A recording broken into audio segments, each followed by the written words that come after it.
నమస్తే, నేను Roja. Welcome to special focus. కాలం మారింది, మారుతోంది, ఇంకా మారుతూనే ఉంటుంది. బ్లాక్ అండ్ వైట్ సినిమాలు పోయాయి, ఈస్ట్ మన్ కలర్ వచ్చింది. 70mm సినిమా స్కోప్లు, 3D సినిమాలు. ఇప్పుడంతా డిజిటల్ యుగం, అన్నీ మారుతున్నాయి. మరి సినిమా మార్కెట్ పెరగదా? ఎప్పుడు నైజాం సీడెడ్ మీద ఆధారపడాల్సిందేనా? టాలీవుడ్ మార్కెట్ విస్తరించదా? పాత రికార్డులకు పాతరేస్తూ కొత్త రికార్డులు సృష్టించదా? మార్కెట్లను వేటాడటంలో తెలుగు సినీ పరిశ్రమ ఎక్కడుంది, ఏ రేంజ్కి ఎదుగుతోంది?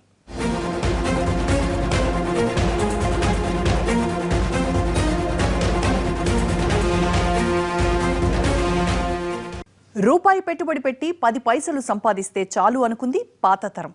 కానీ ఇప్పుడున్న బ్యాచ్ అలాంటిది కాదు. రూపాయి పెట్టుబడితో 10 రూపాయలు సంపాదించాలనేది ప్రజెంట్ జనరేషన్ ఆలోచన. సమాజం, సందేశం అనే పాత చింతకాయ పచ్చడి అని గట్టిగా నమ్ముతోంది. సినిమా అంటేనే క్రియేటివ్ బిజినెస్. క్రియేటివిటీ పెరిగే కొద్దీ బిజినెస్ రేంజ్ కూడా పెరుగుతుంది. ఇంతేనా? ఇంకేం లేదా? టాలీవుడ్ మార్కెట్ విస్తరించడానికి ఇంకా ఎలాంటి అవకాశాలున్నాయి? బాహుబలి బడ్జెట్ 200 కోట్ల అని నోరు వెళ్లబెట్టింది టాలీవుడ్. ఈ సినిమాకైన ఖర్చు చూసి తెలుగు సినీ జనాలంతా ముక్కును వేలేసుకున్నారు. ఇందులో సగమైన వెనక్కి వస్తుందా అనుకున్నారు. తీరా చూస్తే ఏమైంది? సినిమా విడుదలకు ముందే పెట్టుబడిలో సగానికి పైగా సంపాదించారు నిర్మాతలు. ఆడియో రిలీజ్ వేడుక, శాటిలైట్ హక్కులు, పోస్టర్లు, ఆన్లైన్లో అమ్మకాలు, ఇతరత్ర మార్గాల్లో కోట్లు సంపాదించారు. ఒకప్పుడు టాలీవుడ్ సినిమా అంటే నైజాం, సీడెడ్, ఆంధ్ర ఏరియాలు మాత్రమే. చిరంజీవి, కృష్ణ, శోభన్ బాబు జనరేషన్లో సినిమా ఎంత హిట్ అయినా ఈ 3 ఏరియాల నుంచి మాత్రమే ఆదాయం. ఇప్పుడు ఈ పరిస్థితి మారింది. ఒకేసారి 4-5 భాషల్లో సినిమా తీస్తున్నారు డైరెక్టర్లు. సినిమా రిలీజ్ అయ్యేటప్పుడు లక్ష్మీ ఫిలిమ్స్ అని, లేకపోతే ఆంధ్రాలో కొంతమంది, సీడెడ్ ఒకడు, నైజాం ఒకడు, ఇలా 3 డిస్ట్రిబ్యూటర్స్ ఉండేవారు. ఇవాళ అలా కాకుండా శాటిలైట్, లేకపోతే డిఫరెంట్ ఒక డిస్ట్రిక్ట్ వైజ్ కొనుక్కుంటున్నారు. ఇలా డిస్ట్రిక్ట్ వైజ్ కొనుక్కుంటున్నారు. ఇలా కొనుక్కోవడం వల్ల ఏ సినిమాలు రాణిస్తున్నాయంటే, ఎవరైతే మీడియాలో ఎక్కువ పబ్లిసిటీ చేయగలరో వాళ్ళ సినిమాలు ఎక్కువ రాణించే అవకాశం ఉంది. దీనివల్ల సినిమా బడ్జెట్ రేంజ్ని బట్టి మార్కెట్ కూడా విస్తరిస్తోంది. గతేడాది దసరాకు సూపర్ హిట్ అయిన రాజుగారి గది 2 కోట్ల రూపాయల బడ్జెట్ తో తీశారు. ఇందులో సినిమా విడుదలకు ముందే శాటిలైట్ హక్కుల్ని ₹1 కోటి అమ్మేశారు. సినిమా విడుదలైన తర్వాత సూపర్ హిట్ టాక్ రావడంతో వసూళ్లు కూడా భారీగా వచ్చాయి. తెలివిగా మార్కెటింగ్ చేసుకుంటే తెలుగు సినిమా అంత లాభదాయకమైన వ్యాపారం మరొకటి లేదని చిన్న సినిమాలు నిరూపిస్తున్నాయి. బాగుంది, సినిమా రీచ్ అయిందంటే పూర్వం కంటే ఎక్కువ షేర్లు వస్తూ ఉన్నాయి. అలాగే బాగాలేదంటే పూర్వం ఎంతో కొంత వచ్చేది, అది కూడా రావట్లేదు. ఇప్పుడు బాగున్న సినిమాకి మాత్రమే రెవెన్యూ, బాగాలేదు అంటే మాత్రం పూర్వం వచ్చిన రెవెన్యూ కూడా రావట్లేదు. ఎందుకంటే ఆల్టర్నేటివ్ ఎంటర్టైన్మెంట్ మీడియాలు చాలా వచ్చేసినాయి. ఇప్పుడు ఈ రోజున ఫేస్బుక్లో 2-3 గంటలు గడిపినా అది వాడికి ఎంటర్టైనింగ్గానే ఉంటుంది. ట్విట్టర్లో ఫాలో అయినా, యూట్యూబ్లో వచ్చే స్టఫ్ని చూసుకున్నా వాడికి ఎంటర్టైన్మెంట్ ఏదో ఎక్కడో దగ్గర ఎంగేజ్ అవుతున్నాడు. పూర్వం సినిమా అనేది ఏకైక ఎంటర్టైన్మెంట్గా ఉండేది. సో ఫ్లాప్ సినిమా కూడా ఎంతో కొంత రెవెన్యూ వచ్చేది. ఇప్పుడు అది లేదు అసలు. బ్లాక్ అండ్ వైట్ సినిమాల కాలంలో ఇప్పుడున్నంత టెక్నాలజీ లేదు. శాటిలైట్ ఛానళ్లు, యూట్యూబ్, ఇంటర్నెట్, ఆడియో ఫంక్షన్లు ఇలాంటి వాటిని పాత తరం కనీవిని ఎరుగదు. కానీ నేటి తరం చాలా తెలివిగా ఆలోచిస్తోంది. సినిమాలో హీరో హీరోయిన్లు వేసుకున్న బట్టల్ని కూడా ఆన్లైన్లో వేలం వేసి లక్షలు సంపాదిస్తున్నారు. తెలుగు సినిమా మార్కెట్ విస్తరించింది. ఇప్పుడున్న దానికి 4-5 రెట్లు విస్తరించే రోజులు కూడా రాబోతున్నాయి. హీరో ఇమేజ్ పెరిగే కొద్దీ వాళ్ళు నటించిన సినిమాల మార్కెట్ కూడా పెరిగిపోతోంది. నైజాం ఎంత బిజినెస్ చేస్తుందో ఓవర్సీస్ కూడా ఇప్పుడు అంత బిజినెస్ అవుతూ ఉంది. అంటే అర్థం ఏంటంటే ఓవర్సీస్ అనేది ఒక మార్కెట్, కొత్త మార్కెట్ని మనం జనరేట్ చేసాం స్లోగా. సో అలా ఇప్పుడు కొత్త కొత్త రెవెన్యూస్ అన్నీ మనం వెతుక్కుంటూ ఉంటున్నారు చాలామంది. సో ఆ విధంగా మనకి రెవెన్యూస్ కూడా పెరిగే ఛాన్సెస్ ఉన్నాయి. ఏదైనా సినిమా బాగుంటే డబ్బులు ఉన్నాయండి, సినిమా బాగాలేకపోతే డబ్బులు లేవు. బాలకృష్ణ, పవన్ కళ్యాణ్, మహేష్ లాంటి స్టార్స్ నటించిన సినిమాలు విడుదలకు ముందే భారీ బిజినెస్ చేసేస్తున్నాయి. రిలీజ్ కు ముందే టేబుల్ ప్రాఫిట్ ఆర్జిస్తున్నాయి. డిక్టేటర్ సినిమా బడ్జెట్ 45 కోట్ల రూపాయలైతే రిలీజ్ కు ముందే 40 కోట్ల రూపాయల వ్యాపారం చేసింది Balayya cinema. Cinema super hit అయితే రీమేక్ రైట్స్ రూపంలోనూ నిర్మాతకు కోట్ల రూపాయలు వస్తున్నాయి. తమిళం, మలయాళంలో హిట్ అయిన సినిమాల హక్కుల్ని కొనేందుకు తెలుగు నిర్మాతలు కోట్ల రూపాయలు పోస్తున్నారు. తని ఒరువన్, కత్తి, 2 స్టేట్స్, ప్రేమం సినిమాల హక్కుల్ని టాలీవుడ్ నిర్మాతలు భారీ మొత్తానికి తీసుకున్నారు. గతంలో సినిమా ఫ్లాప్ అయితే నిర్మాత రోడ్డున పడాల్సిన పరిస్థితి తలెత్తేది. మరి ఇప్పుడు చెత్త సినిమాలైతే తప్ప అలాంటి పరిస్థితి లేదు. థియేటర్లో ఫ్లాప్ అయిన సినిమాలు ఛానళ్లలో వచ్చినప్పుడు ఎక్కువ మంది చూస్తున్నట్లు రేటింగ్స్ చెబుతున్నాయి. దీంతో శాటిలైట్ హక్కుల రూపంలో నిర్మాతకు ఆదాయం వస్తోంది. టాలీవుడ్ ఇటీవలి కాలంలో బాగా కాన్సన్ట్రేట్ చేసిన మార్కెట్ ఓవర్సీస్.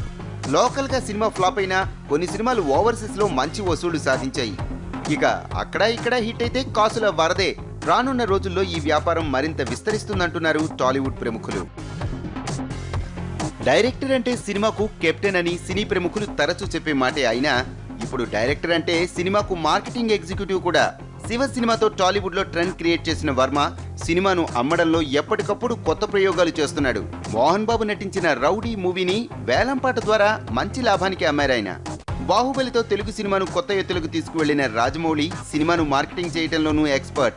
ఈగను హీరోగా పెట్టి సూపర్ డూపర్ కొట్టిన జక్కన్న దాన్ని మక్కీ పేరుతో హిందీలో రిలీజ్ చేశారు. జక్కన్న సినిమాలు ఇతర భాషల్లో డబ్బై కోట్లు సంపాదించాయి. ఏ ముహూర్తంలో ఈ కథ రాశానో కానీ 200 కోట్ల రూపాయల మార్కెట్ చేసింది అంటూ పోకిరి స్టోరీని చూసి మురిసిపోయాడు డైరెక్టర్ పూరి. తెలుగులో సూపర్ డూపర్ హిట్ అయిన పోకిరి తమిళ, కన్నడంతో పాటు హిందీలోనూ సూపర్ హిట్ అయింది. సినిమాను మార్కెట్ చేయడంలో పూరి నిజంగానే బిజినెస్ మ్యాన్. పెట్టుబడి ప్లస్ ప్రాఫిట్ గ్యారంటీ అని చెప్పే మరో డైరెక్టర్ త్రివిక్రమ్. సైలెంట్ గా మూవీ తీయటం, వైలెంట్ గా పంచ్ వేయటంలో స్పెషలిస్ట్ అయిన త్రివిక్రమ్ సినిమాను మార్కెట్ చేయటంలోనూ ఇదే స్ట్రాటజీతో వెళుతున్నాడు. మాటల మాంత్రికుడి సినిమా థియేటర్లో ఫ్లాప్ అయినా టీవీల్లో హిట్ అని నిరూపించింది కలేజా. వీళ్లే కాదు, సుకుమార్, బోయపాటి, క్రిష్, మారుతి, కొత్తగా వస్తున్న దర్శకుల్లో చాలా మంది కూడా సినిమా బిజినెస్ ను దృష్టిలో పెట్టుకుని వర్క్ చేస్తున్నారు. నిర్మాతలకు శ్రమ తగ్గిస్తూ మూవీని మార్కెటింగ్ చేయడంలో కొత్త పుంతలు తొక్కుతున్నారు. కొంతమంది దర్శకులే నిర్మాతలుగా మారడంతో మార్కెటింగ్ కూడా జోరుగా సాగుతోంది. ఎవ్రీ మినిట్ ఇలా తిప్పితే ఏదో ఒక సినిమా పబ్లిసిటీ, ఏదో ఒక సినిమా పాట, ఏదో ఒక సినిమా ట్రేజర్ వస్తున్నాయి. దీనివల్ల ఆ సినిమాకి పబ్లిసిటీ పెరుగుతోంది. దాన్ని చూడాలని ఆసక్తి పెంచగలుగుతున్నారు. దానివల్ల ఎక్కువ సినిమాలు ఆడుతున్నాయి.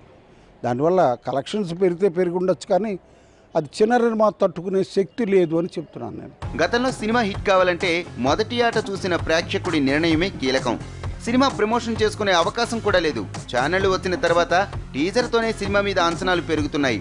క్రేజీ కాంబినేషన్లు, హీరోల స్టార్డమ్ కూడా అంచనాలు అమాంతం పెంచేస్తున్నాయి. డైరెక్టర్ హీరో కాంబినేషన్ సెట్ చేయడంతోనే కోట్ల రూపాయల వ్యాపారం జరుగుతోంది.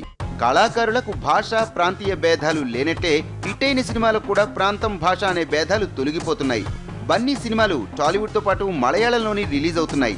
తెలుగులో ఫ్లాప్ అయిన సూపర్ స్టార్ సినిమాలను హిందీలోకి డబ్ చేసి ఎంటర్టైన్మెంట్ ఛానళ్లు, 24 గంటల మూవీ ఛానళ్లలో 4-5 ఆటలు ఆడించేస్తున్నారు. దీంతో నిర్మాతలకు కాసుల పంట పండుతోంది. అమెరికా, దుబాయ్, కెనడాల్లో తెలుగు వాళ్లు భారీ సంఖ్యలో ఉన్నారు. బాలకృష్ణ, పవన్ కళ్యాణ్, మహేష్ బాబు, జూనియర్ ఎన్టీఆర్ సినిమాలు తెలుగు రాష్ట్రాలతో పాటు విదేశాల్లోనూ భారీ స్థాయిలో రిలీజ్ అవుతున్నాయి. చైనా, జపాన్లోనూ మన సినిమాలకు ఆదరణ లభిస్తూ ఉండడంతో స్థానిక భాషల్లోకి డబ్ చేస్తున్నారు.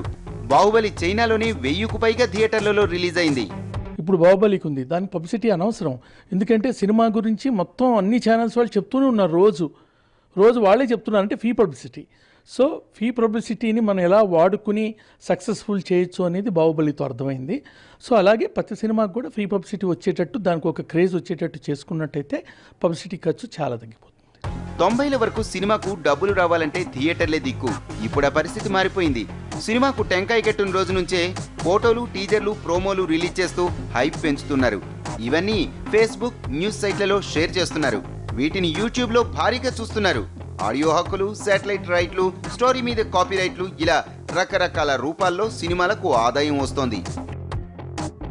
ఇండియాలో ఆన్లైన్ మార్కెటింగ్ బిజినెస్ 1,00,000 కోట్లు దాటింది. రోజురోజుకి పెరుగుతోంది.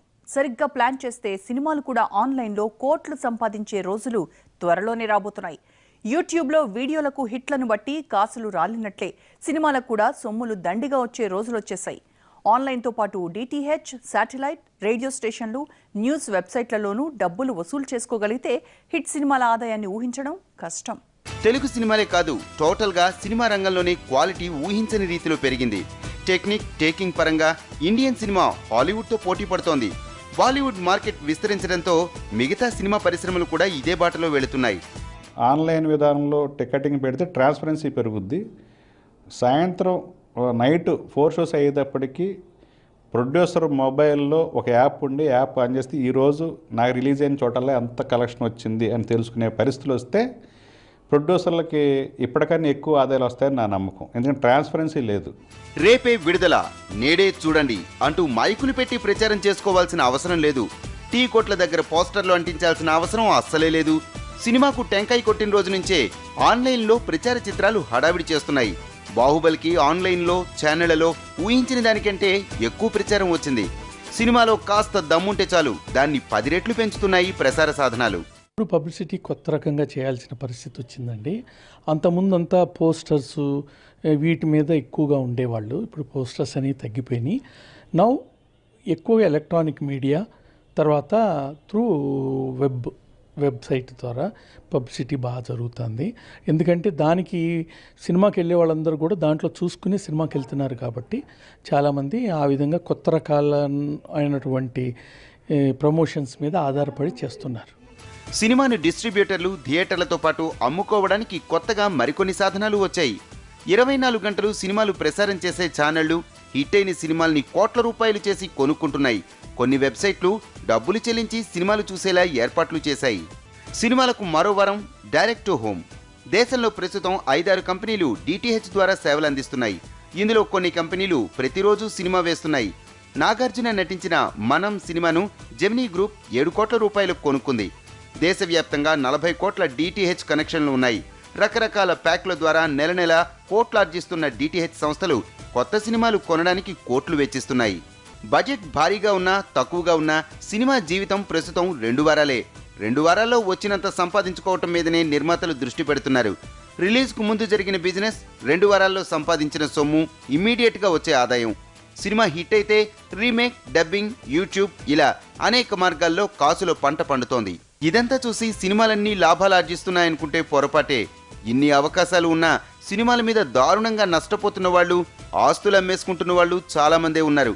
టెక్నాలజీని వాడుకోవటంలో అవగాహన లేకపోవటం, పైరసీ, రొటీన్ కథలు ఇండస్ట్రీ మొత్తం 4-5 చేతిలో ఉండటం వంటివి నిర్మాతల నష్టాలకు మరో కారణం. బడ్జెట్తో సంబంధం లేకుండా డబ్బు సంపాదించాలంటే ముందుగా సినిమా కథ, కథనాల మీద కంట్రోల్ అవసరం. ఆ తర్వాత దాన్ని మార్కెటింగ్ చేసుకోవటం ముఖ్యం. ఈ 2 సూత్రాలు పాటిస్తే సినీ రంగంలో రాణించడం తేలికే. ఇది వాళ్ళ స్పెషల్ ఫోకస్.